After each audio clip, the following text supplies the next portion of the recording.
मेरे गुरुवर को कोटि कोटि नमोस्तु, कोटि कोटि नमोस्तु, कोटि कोटि नमोस्तु। गुरुवर, दुनिया में ऐसा देखा जाता है कि जो जीवन भर भगवान की पूजा करता है, भगवान के दरबार में आता है, उसको भी कैंसर का रोग हो जाता है, और जो दरबार में नहीं आता है हमेशा के लिए उसको कुछ नहीं होता। दुनिया में ऐसा भी देखा जाता है गुरुवर कि जो भगवान के दरबार में आता है वो जिंदगी भर अपनी संपन्नता से न रह के 2 टाइम की रोटी कमा पाता है। बाकी जो दुनिया में भगवान के पास नहीं जाता है उसके पास दुनिया भर का वैभव होता है, दुनिया भर का वो होता है। और फिर अगर हम आपसे पूछे तो आप ये कहते हैं कि जेल में जाने के बाद सब अपराध को कर लेते हैं। तो गुरुवर, वो क्या जेल में नहीं जा रहे हैं क्या? उनको कुछ जो इतना मिल रहा है और हमको ही जेल मिल रही है क्या गुरुवर? अपने अपने के पुण्य का फल भोगे संसार, एक खसटाटी सींचता और एक ले रहा बहार। जब तक तेरे पुण्य का बीता नहीं करार, तब तक तुझको माफ है चाहे औगुन करे हजार। उसका इसलिए है कि उसमें अतीत में पुण्य किया है, उसने इतना जितना कमाया है तो उसका तो खाने दो कम से कम। वो पूर्व का अतीत उठा के देखो। मैंने अभी एक दिन प्रवचन दिया था, कोई भी पाप व्यक्ति करता है पुण्य कर्म के उदय में करता है। किसी का मर्डर भी करेगा तो पुण्य कर्म के उदय से करेगा, क्योंकि परघात प्रकृति पुण्य प्रकृति है और अपघात प्रकृति पाप प्रकृति है। पर का घात जब भी होगा पुण्य प्रकृति से होगा, और पुण्य कमा के लाया है वो। तो आज वर्तमान का जो पापी है वो अतीत का पुण्यात्मा है नियम से। जो वर्तमान में पापी हैं वे अतीत में जरूर उन्होंने पुण्य किया है, अन्यथा वे पाप कर ही नहीं सकते। अब ये बात अलग है कि आज वे पुण्य कर रहे हैं, पाप कर रहे हैं, तो भविष्य उनका अंधकारमय है। और जो आज पुण्यात्मा हैं और आज पुण्यात्मा होने के बाद भी उनको आर्थिक संपन्नता नहीं है, ये अतीत के सब पापी हैं। देखो इनके पाप। आज गरीब है, वही जो मैं कहता हूं, जेल में जाने के बाद सब धर्मात्मा हो जाते हैं। कर्म कहता है इनका बही खाता देखो पहले अतीत में क्या किए। आज ऋषभ देव हमें भगवान दिख रहे हैं, आप ऋषभ देव को उठा के देख लीजिए। ऋषभ देव 6 महीने 7 महीने तक निरंतर भूले। आज अपन को लग रहा है कि देखो इतने धर्मात्मा होकर, तीर्थंकर होकर के भी देखो इनके कैसे कर्म का। अतीत का उठाओ, जब कितने क्रोध भाव से उस बैल को भूखा प्यासा बांध दिया था।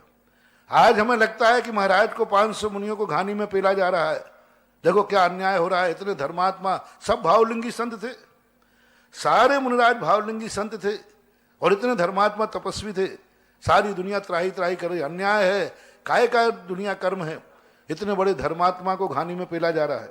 देखो इतने बड़े धर्मात्मा है, गलत हो रहा है।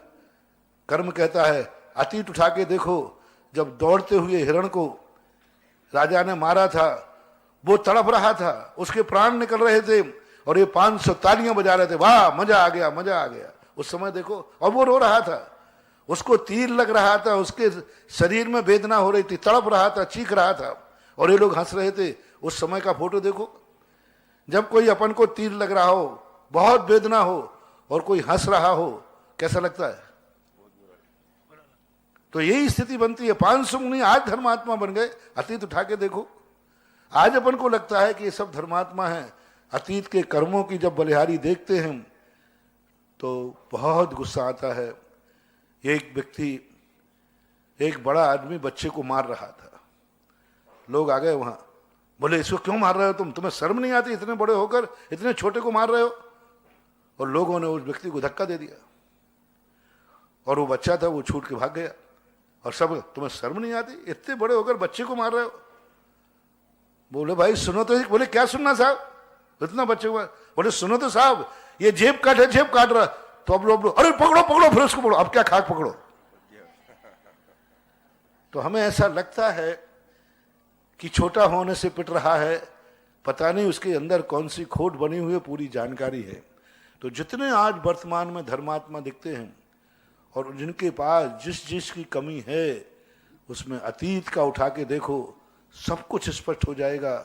और इतना गुस्सा आएगा कि ये तो सजा कम है, ये बहुत सजा कम है। इतनी बड़ी धर्मात्मा थी अंजना, तमनंजय का इतिहास पढ़ो। एक मुक्ति दूत करके एक बीरन जी ने लिखा है, बॉम्बे वालों ने, भारतीय ज्ञानपीठ से छपा है, बहुत अच्छा उपन्यास है। हालांकि वो कथा उज्ज्वल रविशरण महाराज ने पद्म पुराण में भी लिखी है, लेकिन उसमें तुम्हारी भाषा में लिखी है मुक्ति दूत। और उसको पढ़ो, कितनी बड़ी वेदना, कितनी बड़ी धर्मात्मा थी, कहीं दूर दूर तक गलती नहीं थी अंजना की। बड़ा तरस आया, बड़ा दया आती, बड़ा गुस्सा आता है उस पर, पवनंजय आदि पर, कि देखो कितनी बड़ी।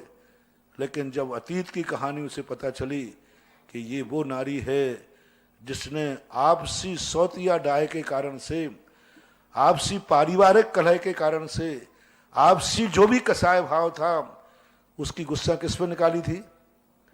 जिनेंद्र भगवान की मूर्ति पर, और मूर्ति को कुएं आदि में छुपा दिया था। अब बोलो, कहां आपसी के कसाय और क्रोध किस पर निकाला? तब पता चला। अब ये पता तुम्हें चल जाए कि ये वो व्यक्ति है जिसने भगवान की मूर्ति मंदिर से उठाकर कुएं में फेंकी थी, तो फिर तुम्हें गुस्सा आएगा कि धर्मात्मा का भाव आएगा? बस यही स्थिति है। अंजना को जब ये पता चला, अंजना भी बहुत दुखी थी इस बात से कि मुझे किस पाप कर्म का फल मिल रहा, मैंने क्या किया है, मैंने तो कोई गलती की नहीं। जब अवधि ज्ञानी मुनिराज से पता चला, तब अंजना ने ये कहा, ओहो, इतने सस्ते में मेरी इतना बड़ा मैंने पाप किया, ये 22 वर्ष में कैसे निपट गया? ये पाप की सजा तो मुझे 22 सागर की मिलना चाहिए थी।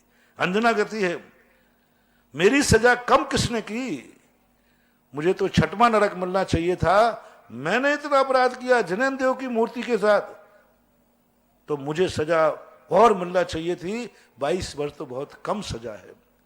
इसलिए हमेशा जे कर्म पूरब किए हैं खोटे, आगे बोलो ना, तुम सहे क्यों नहीं जी रहा। कर्म बिना कर्म के कोई फल मिलता नहीं। वर्तमान में हम धर्मात्मा बन गए हैं, अतीत की कहानी उठाओ तो सब कुछ दूध का दूध और पानी का पानी हो जाए।